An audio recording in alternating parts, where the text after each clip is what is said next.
بسم اللہ الرحمن الرحیم۔ السلام علیکم۔ روزانہ واقعات سننے کے لیے اس چینل کو سبسکرائب کریں۔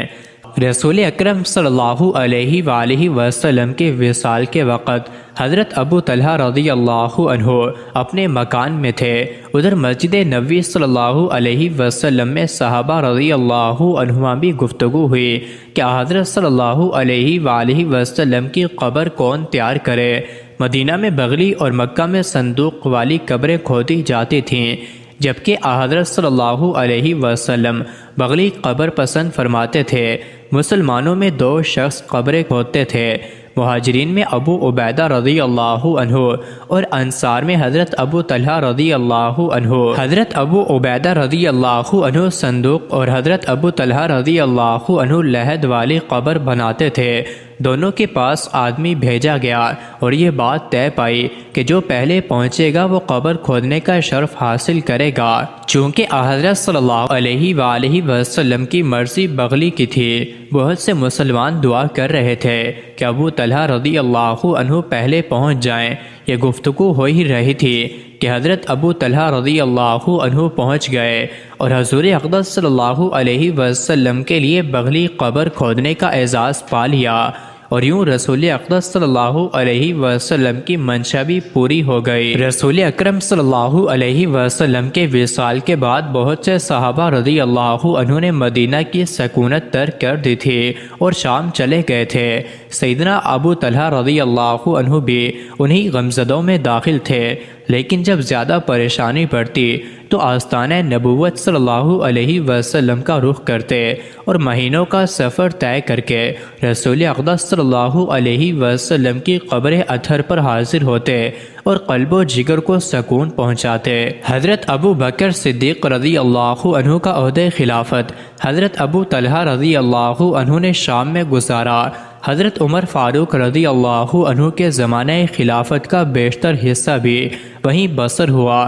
البتہ حضرت فاروق اعظم رضی اللہ عنہ کی وفات سے کچھ روز پہلے آپ صلی اللہ علیہ وسلم مدینہ میں تشریف فرماتے تھے۔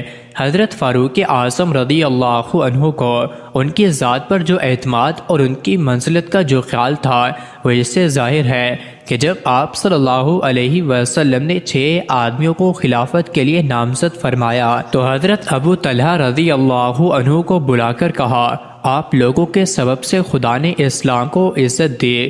آپ انصار کے 50 آدمی لے کر صحابہ کرام رضی اللہ عنہ پر متعین رہے، توقع یہ کوئی خلیفہ نامزد کر لیں۔ جہاد پر انتقال اور 7 دن بعد تدفین۔ ایک دن آپ رضی اللہ عنہ سورہ برات تلاوت فرما رہے تھے، جب اس آیت انفرا خفافن پر پہنچے تو ولولا جہاد تازہ ہوا۔ گھر والوں سے کہا کہ خدا نے بوڑھے اور جوان سب پر جہاد فرض کیا ہے، میں پھر جہاد میں جانا چاہتا ہوں، میرے سفر کا انتظام کر دو۔ یہ 2 مرتبہ کہا۔ بڑھاپے کے علاوہ روزہ رکھتے رکھتے بھی بہت نحیف ہو گئے تھے۔ گھر والوں نے کہا خدا آپ پر رحم فرمائے۔ عہد نبوی صلی اللہ علیہ وسلم میں تمام غزوات میں شریک ہو چکے۔ حضرت ابو بکر رضی اللہ عنہ عمر رضی اللہ عنہ کے زمانہ خلافت میں برابر جہاد کیا۔ کیا اب بھی جہاد کی حرص باقی ہے؟ آپ گھر بیٹھیے، ہم لوگ آپ کی طرف سے جہاد میں جائیں گے۔ حضرت ابو طلحہ رضی اللہ عنہ بھلا رکنے والے کب تھے؟ شہادت کا شوق ان کو اپنی طرف کھینچ رہا تھا۔ بولے جو میں کہتا ہوں اس کی تعمیل کرو۔ گھر والوں نے 4 سامان سفر درست کیا اور یہ 70 برس کا بوڑھا مجاہد خدا کا نام لے کر چل پڑا۔ غزوہ بحری کے لیے اسلامی بیڑا روانہ ہونے والا تھا۔ حضرت ابو طلحہ رضی اللہ عنہ جہاز پر سوار ہوئے اور غزوے کے منتظر تھے کہ ساتھ مقررہ آ پہنچی اور ان کی روح عالم اقدس کی جانب پرواز کر گئی۔ بحری سفر تھا، زمین کہیں نظر نہ آتی تھی، ہوا کے جھونکے جہاز کو غیر معمول سمت میں لیے جا رہے تھے۔ اس مجاہد کی لاش جہاز کے تختے پر رکھی رہی۔ آخر 7ویں روز جہاز خشکی پر پہنچا۔ اس وقت لوگوں نے لاش کو وہاں ایک جزیرے میں دفن کیا۔